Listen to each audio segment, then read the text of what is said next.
അവതരിച്ചു. ശ്രീകൃഷ്ണന്റെയും ശ്രീരാമന്റെയും അവതാരങ്ങളെ പരിശോധിച്ച് നോക്കുക. ഏറ്റവും വിലപ്പെട്ട രണ്ടവതാരങ്ങളാണ്. ശ്രീരാമൻ വന്ന് ജനിച്ചു. വളരെ പ്രയാസപ്പെട്ടു ദശരഥൻ. വലിയ പുത്രകാമേഷ്ടി പറയുന്നു. പുത്രകാമേഷ്ടിയൊക്കെ നടത്തി പായസമൊക്കെ ഉണ്ടാക്കി ഭാര്യമാർക്കൊക്കെ കൊടുത്ത് രാമൻ ജനിക്കുകയാണ്. രാമൻ ജനിച്ചു. രാമൻ ജനിച്ച അന്നു മുതൽ ദശരഥനും യാതൊരു സ്വസ്ഥതയുമില്ല. ഭഗവാൻ അല്ല, ഞാനിതെന്തിനു പറയുന്നു എന്ന് വെച്ചാൽ, ഇനി ആർക്കെങ്കിലും ഭഗവാൻ മകനായിട്ട് ജനിച്ചാൽ തിരക്കേടില്ലായിരുന്നു എന്ന് ചിന്ത ഉണ്ടെങ്കിൽ ആലോചിച്ചു വേണം പ്രാർത്ഥിക്കാൻ. ഞാൻ പറയല്ല. ദശരഥന് വല്ല സ്വസ്ഥതയുണ്ടോ? എന്താ ഭഗവാൻ ആ സ്വസ്ഥത ഉണ്ടാക്കി കൊടുക്കാത്ത? ശ്രീകൃഷ്ണൻ ജനിച്ചു, വല്ല സ്വസ്ഥതയുണ്ടോ?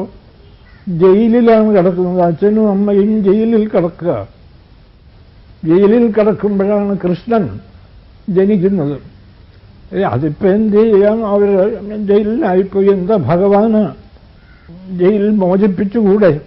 അതിനൊക്കെ ഇപ്പൊ കുഞ്ഞല്ലേ, ജനിക്കുന്നതിന് മുൻപ് അതിനൊക്കെ ഉള്ള കഴിവ് ഭഗവാനുണ്ടോ? സ്വന്തം കാര്യത്തിൽക്ക് ആ കഴിവൊക്കെ ഉണ്ട്. വെച്ചാൽ അവിടെ കിടന്ന കംസൻ കൊല്ലും എന്ന് പേടിയുണ്ട്. അതുകൊണ്ട് അച്ഛനോട് ജനിച്ചുടൻ പറയുകയാണ്, എന്നെ നന്ദഗോപന്റെ അടുത്ത് കൊണ്ടാക്കണം. അതിപ്പോ എങ്ങനെ? ഇവിടെ കാവൽക്കാരൊക്കെ ഇല്ലേ? അതൊന്നും സാരമില്ല. വസുദേവനോട് പറഞ്ഞു, അവരൊക്കെ ഉറങ്ങിക്കോളും. എന്റെ കയ്യിൽ വെലം കൊണ്ടല്ലോ, അതൊക്കെ പൊട്ടിമാറിക്കോളും. ജയിലിന്റെ കതവുകളൊക്കെ സ്വയം തുറക്കപ്പെടും. യമുനാ നദിയുടെ വെള്ളം വറ്റിക്കോളും. അല്ല, ഇത്രയൊക്കെ ഭഗവാന് കഴിവുണ്ടോ? ഉണ്ട്. എന്നാ പിന്നെ അച്ഛനും അമ്മയും ജയിൽ വിട്ടുപോയിക്കോട്ടെ. അത് അങ്ങനെയൊക്കെ പോയാൽ കംസൻ കുഴപ്പമുണ്ടാക്കൂല്ലേ? എന്താ തടയാനുള്ള കഴിവില്ലേ? ഇത്രയൊക്കെ കഴിവുള്ള ആൾക്ക് തടയാനുള്ള കഴിവില്ലേ? അതൊന്നും ചോദിക്കരുത്. ഈ കളി മുഴുവൻ നടത്തുന്നത് ഭഗവാനാണ്. കംസൻ ഭഗവാനാണ്, രാവണൻ ഭഗവാനാണ്.